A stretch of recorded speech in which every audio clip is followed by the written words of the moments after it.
బులెటిన్లో మరో breaking news. BRS మాజీ ఎమ్మెల్యే జీవన్ రెడ్డిపై కేసు నమోదైంది. జీవన్ రెడ్డితో పాటు కుటుంబ సభ్యులపైన చేవెళ్ల పోలీస్ స్టేషన్లో 6 సెక్షన్ల కింద కేసు నమోదు చేశారు.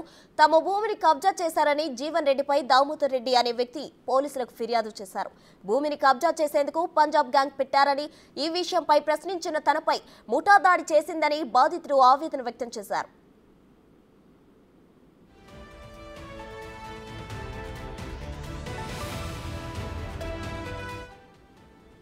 దామోదర్ రెడ్డి అనే వ్యక్తికి సంబంధించిన భూమిని జీవన్ రెడ్డి కబ్జా చేశారని ఫిర్యాదులో పేర్కొన్నారు. ఎర్లపల్లిలో 20 ఎకరాల 20 గుంటల భూమిని దామోదర్ 2022లో కొనుగోలు చేశారు. ఫంక్షన్ హాల్ నిర్మించుకున్నారు. దామోదర్ రెడ్డి భూమికి పక్కనే జీవన్ రెడ్డి భూమి ఉంది. గతేడాది ఫంక్షన్ హాల్ను కూల్చేసి జీవన్ రెడ్డి ఆక్రమించారు. కబ్జా చేసిన భూమికి రక్షణగా పంజాబీ గ్యాంగ్ను సెక్యూరిటీగా పెట్టారు. ఫంక్షన్ హాల్ కూల్చేయడంతో నిలదీసేందుకు వెళ్లగా బాధితుడిపై పంజాబీ గ్యాంగ్ దాడి చేసింది. మాండాయుధాలు చూపించి జీవన్ రెడ్డి అనుచరులు భయపెట్టారని తెలిపారు. జీవన్ రెడ్డి గ్యాంగ్ అరాచకంతో బాధితుడు చేవెళ్ల పోలీసులను ఆశ్రయించాడు.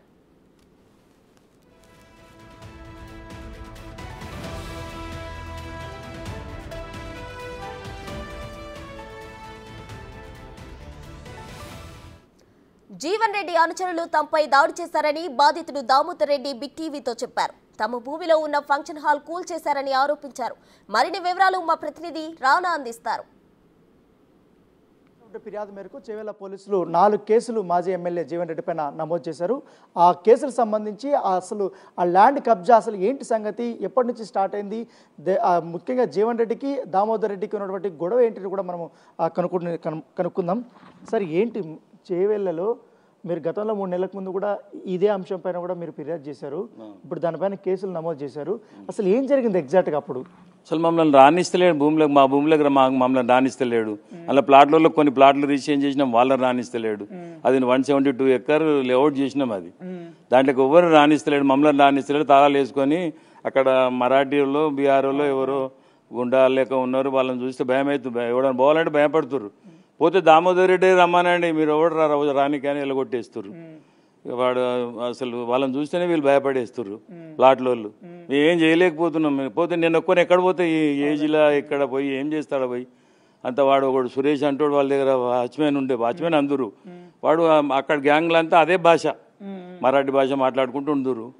వాళ్ళందరూ కలిసి ఇది మన ఎవరిని లోపల రాకుండా చేయడము, ఓ బిల్డింగ్ కూలగొట్టడం. మళ్ళీ జిమ్ బిల్డింగ్ ఉండే, ఆ బిల్డింగ్ కూలగొట్టి ఈయన భవనం కడదాం అనుకున్నట్టు. అందులో ఈయన జాగీర్ ఉన్నది, ఈయన భవనం కడదాం అనుకున్నట్ట. ఈయనకి ఇచ్చింది ఒకవేళ ఆయన ఏదైతే ప్రాపర్టీ మనకి ఇస్తానడో అది ఇయ్యలేదు. ఇవ్వకుండా ఈడ మొత్తం ల్యాండ్ అంతా రిజిస్ట్రేషన్ చేపించుకొని ఆ ల్యాండ్ చేస్తున్నా అని చెప్పి ఎటు కాకుండా మనం చేసిండు. మేము చాలా అమాయకులం. రైతులు ఎట్లుంటారు మామూలుగా, ఆ రైతుల బిడ్డలం. మేము నమ్మి ఎంఓవి రాసుకొని ఆయన భార్య, ఆయన తల్లి, ఆయన వాళ్ళ నాన్న అందరు సైన్లు పెట్టిస్తే మేము రాసుకున్నాం. ఇట్లా చేసుకుందాం, ఇట్లా డెవలప్ చేద్దాం, నాకు 64,000 సేఫ్టీ అందులో కమర్షియల్ ప్రాపర్టీ ఉంది, అందుకే నీకు ఎన్ని సేఫ్టీ కావాలంటే అన్ని వేలు ఇస్తా, నీకు ఇప్పుడు 12 కోట్లు. ఎక్కడ ఉందన్న ఈ ప్రాపర్టీ గురించి ఎక్కడ చెప్పారు? ఈ ప్రాపర్టీ గురించి అదే మనం మాట్లాడుకునేటప్పుడు నేను మాట్లాడుకునేటప్పుడు ఎక్కడుందంటే ప్లేస్ చేవెళ్ళ శంకర్పల్లి మధ్యాహ్నం ఉంటుంది, చైతన్య రిసార్ట్ అని. ఏర్లపల్లి అపోజిట్లా ఈర్లపల్లి విలేజ్, ఆ విలేజ్కి వస్తుంది. మీరు శంకర్పల్లి టు చేవెళ్ళ పోతే చూడండి, పెద్ద రోడ్డు, ఆ రోడ్డుకు ఉన్నది. ఇప్పుడు మీ ప్రాపర్టీ దాదాపు కొన్నేళ్ల నుంచి కూడా మీ దగ్గర ఉంది కదా, ఆయన ఎంతవరకు డెవలప్మెంట్ చేస్తా అని చెప్పారు? ఎంతవరకు ఆయన కబ్జా చేసుకుని కుటుంబ సభ్యుల మీద కానీ డెవలప్మెంట్ లేదు. ఆయన చేసింది ఏముంది? డెవలప్ అంతా మేము చేసింది. అందులో ప్లాట్లు అమ్ముదాం మంచి రేట్లకు, 6,000 7,000 నేను అమ్మిస్తానా, నీ పైసలన్నీ వెళ్ళినాకనే నేను తీసుకుంటా, నాది కూడా ప్రాపర్టీ నీ పేరు మీద చేపిస్తా అని 3,000 గజాల విల్లా ఉన్నదని, అది 15 కోట్లు అని.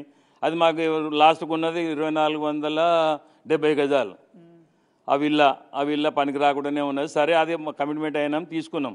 15 కోట్ల మందమే తీసుకోవాలి. ఆయన 113 ఎకరాల ల్యాండ్ రిజిస్ట్రేషన్ చేసుకొని మాకు కమర్షియల్ ప్రాపర్టీ నాకు 64,000 సేఫ్టీ ఉన్నదని, 64,000 కాదు, 60 సేఫ్టీ కూడా లేదు ఆయన దగ్గర. ఆయన ల్యాండ్ కాదు, ఆయన ఆడ తీసుకున్న డెవలప్మెంట్ అగ్రిమెంట్ లేదు. అంతా మమ్మల్ని మోసం చేసిండు. ఆయనకు అగ్రిమెంటే లేదు, డెవలప్మెంట్ అగ్రిమెంట్. మాకు వస్తుందని చూపించిండు. అట్లా ఆడ జేబీఆర్ బోర్డు పెట్టిండు ఒకటి పన్నెట్సే దగ్గర. ఆ బోర్డు పెట్టి జేబీఆర్ కన్స్ట్రక్షన్ చూడు అని కూడా చూపించిండు. మేము నమ్మినాం. ఒకటి ఎంఓవి రాసిచ్చారు అందరూ, వాళ్ళ ఫాదరు మదరు అందరు కలిసి. ఆ విధంగా మేము సరే అని ఒప్పుకున్నాం. సరే బాగానే ఉంది కదా, ఇస్తుండు కదా, మాకు ల్యాండ్ అయితే ఇంకా మస్తుగా ఇంక షాద్నగర్లో కూడా ఉంది, ఆడ కేశంపేటలో ఉంది.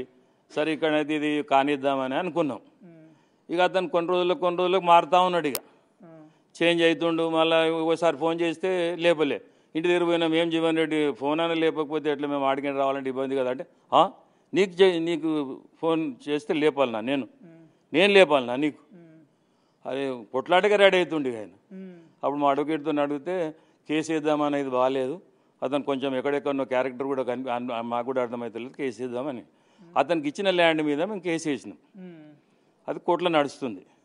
అందులో మాది 68 ఎకరాల 14 గుంటల ల్యాండ్ ఆల్రెడీ ఉన్నది, ఇంకా మిగిలి ఉన్నది. రిసార్ట్ ఉంది మాది, ఒక స్టార్ హోటల్ ఉంది, ఒకటి క్లబ్ హౌస్ ఉంది, ఒకటి జిమ్ బిల్డింగ్ ఉంది, సూట్ రూమ్లో 34 సూట్ రూమ్లు ఉన్నాయి, అందులో బోటింగ్ ఏరియా ఉంది. ఇవన్నీ మేము డెవలప్ చేసినాం. వరకు లీజ్కి ఇచ్చిన టీం. ఆ లీజ్ వాళ్ళని భయపట్టించి అలా గన్ పెట్టి వాళ్ళ పని వాళ్ళని గిన్నె వాళ్ళకి బయటకు పంపించేసి అది వాళ్ళని అట్లా బెదిరించి వెళ్ళగొట్టేసిండు. ఇప్పుడు శంకర్పల్లి దగ్గర చూసాం మనం, ఒక్కొక్క ఎకరం కానీ ఒక్కటి చూస్తుంటే కోట్ల రూపాయలు, ఇప్పుడు 100 కోట్ల దాకా వెళ్ళిపోయింది. ఇప్పుడు ఎకరం అంటే ఎక్కడికో వెళ్ళిపోయింది. మోకిల దగ్గర అయితే 100 కోట్ల దగ్గరకు పోయింది కదా. అంత కాస్ట్లీయెస్ట్ దాన్ని ఎట్లా ఎంత మొత్తం లాగేసేదాన్ని మీరు ఎవరికి చెప్పలేదు అప్పట్లో ప్రభుత్వంలో? చెప్పినాము, అందరికి చెప్పినాము, మంత్రులకు చెప్పినాము, కవితమ్మకి చెప్పినాము, హరీష్ రావుకి చెప్పినాం, మైనంపల్లి హనుమంతరావుకి చెప్పినాం, అందరికి చెప్పినాం, అందరు చెప్పారు. ఇప్పుడు మీరు కవిత దగ్గరికి వెళ్ళారు, హరీష్ రావు దగ్గరికి వెళ్ళారు కదా, అప్పుడు వాళ్ళు పిలిపించి మాట్లాడారా? మాట్లాడారు. ఒక 10-15 రోజుల్లో సెటిల్ చేద్దామన్నా, ఇది బయటికి కూడా పక్కనియకండి వాళ్ళకి ఇలా మీడియా వాళ్ళకని చెప్పింది కవితమ్మ. 15 రోజులు అయిపోయింది, ఇంకా నెల అయింది, 2 నెలలు అయింది, 3 నెలలు అయింది, ఏమీ అసలు జవాబు లేదు, వాళ్ళకి టైం ఇచ్చలేదు మాకు. తర్వాత మిమ్మల్ని కలవలేదు, ఇక కలవలేదు. ఇక మేము పోతున్నాము వాళ్ళ దగ్గరికి, ఇంకో దగ్గర ట్రై చేసుకోం, నడుస్తూనే ఉన్నది. ఇక ఆఖరు మా మహేందర్ రెడ్డి ఎమ్మెల్సీ సాబ్, ఆయన కూడా ట్రై చేసిండు. చేస్తే అక్కడ తీసుకో, ఆ మినిస్టర్ క్వార్టర్స్లో ఇల్లు ఇచ్చిర్రు ఈయనకు. అడిగి పోయినాం, నేను మహేందర్ రెడ్డి పోయినాం.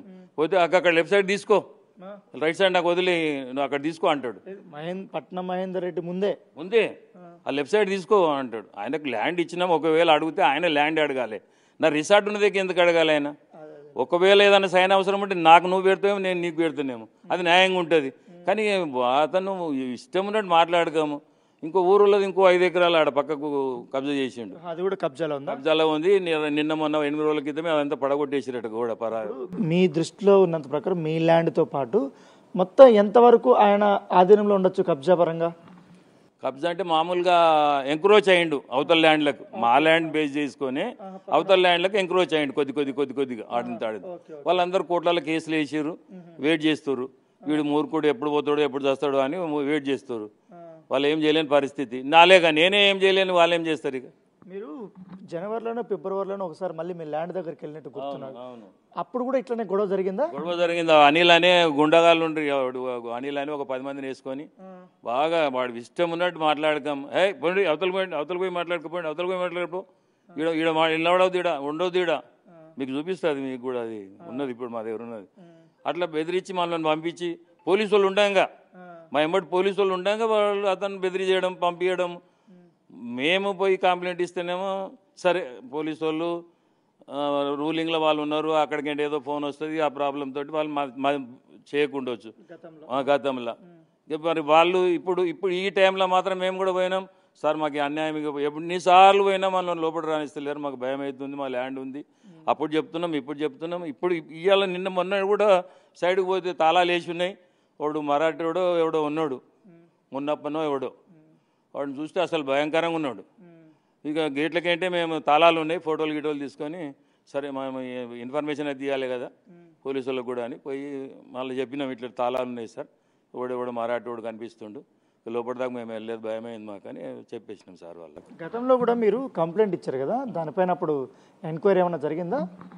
ఎంక్వైరీ జరిగింది కానీ ఎక్కడిదక్కడ ప్యాకప్ ఇక వచ్చినట్టు వచ్చిండ్రు, పోయిర్రు, రాసుకుర్రు. నన్ను సదానందం అని సిబిఐ నుండి ఎవరు వచ్చిర్రు, ఏసీబీ నుండి సిబిఐ నుంచి వచ్చిండు. ఆయన సర్వే చేసిండు, చూసిండు. అన్న నీకు పక్కా వస్తుంది, నీది న్యాయంగా ఉన్నది అన్న అతను చెప్పిపోయాడు, మా ఇంటికి వచ్చిపోయాడు ఆయన. ఇక మళ్ళీ పెండింగ్ అయిపోయింది. ఇప్పుడు జీవన్ రెడ్డి గురించి గత వారం నుండి మనం చూస్తున్నాం. ఇప్పుడు అక్కడ ఉన్నటువంటి నిజామాబాద్లో ఉన్న ప్రాపర్టీస్ కూడా సీజ్ చేశారు. ఆర్టిస్ట్ సంబంధించిన ఆస్తులు కూడా అక్కడ సీజ్ చేశారు, ఆయన డెవలప్మెంట్ చేస్తాను అనేది. ఇప్పుడు మీ ల్యాండ్ పైన కూడా ఇప్పుడు కేసు పెట్టారు, ఇప్పుడు మీరు కేసు పెట్టారు. ఏంటి ఓవరాల్గా ఇప్పుడు మీకు కొంచెం న్యాయం జరుగుతుందని? న్యాయం జరుగుతుంది అనుకుంటున్నాం, న్యాయం జరుగుతుంది మాకు. ఇక ఇప్పుడైతే న్యాయం జరుగుతుంది మాకు అనే ఉద్దేశంతో మేము పక్కా ఉన్నాం. ఇక ఆ దేవుడు అనుకుంటున్నాం మేము రేవంత్ రెడ్డి సార్ని. కాంగ్రెస్ గవర్నమెంటే బెటర్ అనుకుంటున్నాం మేము. మొదలు కేసీఆర్ గవర్నమెంట్ మంచిగా అనుకున్నాం అప్పుడు, కానీ అతను పర్ఫెక్ట్ ఒక 5 years పర్ఫెక్ట్గా చేసిర్రు. ఆ తర్వాత మొత్తం నాశనం పట్టించేసారు, ఎక్కడిదక్కడ గోక్క తినకం, కబ్జాలు చేసుకోం, ఏదంటే అది చేసారు. ఎవ్వరు ఇడవలే, వాళ్ళు ఇష్టమట్టి చేసుకున్నారు, వాళ్ళే నాశనం అయ్యారు. ఎవరేం చేస్తారు? డెవలప్మెంట్గా నేను తీసుకున్నాను ల్యాండ్, కానీ దామోదర్ రెడ్డి మళ్ళీ నా పైన ఎక్కువ ఒత్తిడి చేస్తున్నాడు, నా పని ఏం పని చేయట్లేదు అనేసి ఆయన అంటున్నాడంట జీవన్ రెడ్డి. చీచి వానికి డెవలప్మెంట్ ఏంది, నేను ఇసుకమైంది ల్యాండ్ నాది మొత్తం డెవలప్ అయిందే. తార్ రోడ్లు మొత్తం రోడ్లు వేసి 100 feet రోడ్డు ఇక్కడికేంటి 1800 meter లోపల దాకా రోడ్లు వేసి, అడ్డం రోడ్లు అన్ని 40 feet వేసి, అన్ని ప్లాట్లు, చెట్లు, ఏవి మామిడి చెట్లు, శాండల్ చెట్లు, శాండల్ చెట్టు తలగబెట్టి ఇచ్చిండి ఇతను మహానుభావుడు. ఎంత పుణ్యాత్ముడు చూడండి. మేము 48 ఎకరాల శాండల్ తోటి వేసినాం, ప్లాట్లలోకి ఇద్దామని, కొంచెం రేట్ మంచిగా కల్పిస్తారని పెట్టినాం. అవన్నీ తలగబెట్టి వేసిండు. ఆ స్విమ్మింగ్ పూల్ గులగొట్టించిండు. ఆడ ప్యాలెస్ కడతా అనుకోండి అండి, వాడు సురేష్ అన్నట్టు వాచ్మెన్ చెప్పిండు నాకు, ఇక్కడ ప్యాలెస్ కడుతుండన్నా మా సారు అంటే, అరే ఏంద్రా ఇదంటే మాకేం తెలుస్తుంది సార్ అన్నాడు. మరీ అన్యాయం సార్ ఇది. ఏమి అన్యాయం అంటే మేము ఎవరు చెప్పుకోలేకపోయినాం, సచ్చి బతికినాం మేము. మా ఫ్యామిలీ కూడా పెద్ద ఫ్యామిలీ, కానీ నువ్వెట్లా పోయినావా గాంధీ దగ్గరికి అంటారు ప్రతి ఒక్కరు. అరే వాడు మూర్ఖుడు, గాంధీ దగ్గరికి ఎట్లా పోయినావు అంటారు. మేమేం చెప్పలేకపోతున్నాం అన్ని రోజులు అంది ఇప్పటిదాకా కూడా. ఇప్పుడు కొంచెం మాకు మనశ్శాంతిగా ఉంది, మాకు భగవంతుడు సహకారం ఉంటుందేమో అనుకుంటున్నాం. దాన్ని బట్టి గవర్నమెంట్ సహకారం కూడా ఉంటుంది అనుకుంటున్నాం. దేవునికి అదే మొక్కుకుంటున్నాం, మాకు మా భూమి న్యాయంగా మా ముగ్గురు రావాలి అని మొక్కుకుంటున్నాం అంతే. ఇప్పుడు కేసు రిజిస్టర్ అయింది కదా, ఎట్లా మళ్ళీ ఇప్పుడు ల్యాండ్ దగ్గరికి ఏమైనా వెళ్తారా మీరు? వెళ్తాం చూస్తాము మేము కూడా. అక్కడ పోయి చూస్తాం ఏంది పరిస్థితి. మరి ఓపెన్ అయితే గేట్లు ఓపెన్ అయితే అందరు ప్లాట్లలో ఇక్కడ చెప్తాం, వాళ్ళు కట్టేసుకొని బిడ్డ అని. ఆల్రెడీ అమ్మేసినాం కదా కొన్ని ప్లాట్లు, 40 ప్లాట్లు అమ్మినాం. అలాగే చెప్తాం, పిలిచి చెప్పేస్తాం. మీరు ఒత్తిడి పెట్టలేదా ఇన్ని రోజులు? సార్ భయపడ్డారు, వాళ్ళని కూడా బెదిరించారా? బెదిరించాడు చాలా, మామూలుగా కాదు బెదిరించుకోం. ఎన్ని ప్లాట్లు అమ్ముడు పోయాయి సార్ అక్కడ? 40 ప్లాట్లు అమ్మినాయి. వాళ్ళందరినీ బెదిరించారు ఇప్పుడు? వచ్చిండ్రు పోయినరు. వాళ్ళు కోర్టుకేంటి క్లారిఫికేషన్ గురించి ఆర్డర్లు కూడా తీసుకుర్రు, జడ్జిమెంట్లు. అతని మీద కేసు వేసి వాళ్ళకి ఆర్డర్స్ కూడా వచ్చినాయి. కానీ భయం, జీవన్ రెడ్డి అంటే అందరికి తెలిసిన వాళ్ళే కదా అతను, వాళ్ళ గవర్నమెంట్ ఉంది. అతను కొంచెము పైల్వాన్ అనో లేకపోతే గుండా అనో ఆ విధంగా భయపడిర్రు వాళ్ళు కూడా. హిస్టరీ తెలుసు కదా సార్ వాళ్ళు ఏందనేది. జీవన్ రెడ్డి ఎటువంటి వాడు అని తెలుసు. మనం పోయి 7 సస్తాం అలా ప్లాట్ ఉంటుందేమో, మన ప్లాట్ ఎక్కడ పోతుందని వాళ్ళు ఊరుకున్నారు. వాళ్ళు 2006లో 7లో రిజిస్ట్రేషన్లు అయినాయి వాళ్ళకు. ఇతను వచ్చింది 16-17లోనా. మీ హయాంలోనే వాళ్ళకి రిజిస్ట్రేషన్ చేయించేశారు? హయాంలోనే నా చేతితోనే నేను రిజిస్ట్రేషన్ చేసినాయి.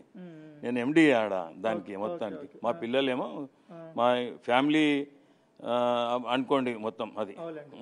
సో ఇది దామోదర్ రెడ్డి గారు చెప్తున్నారు. ఎందుకంటే ఇప్పటికే ప్లాట్లు చాలా వరకు అమ్మేశారు.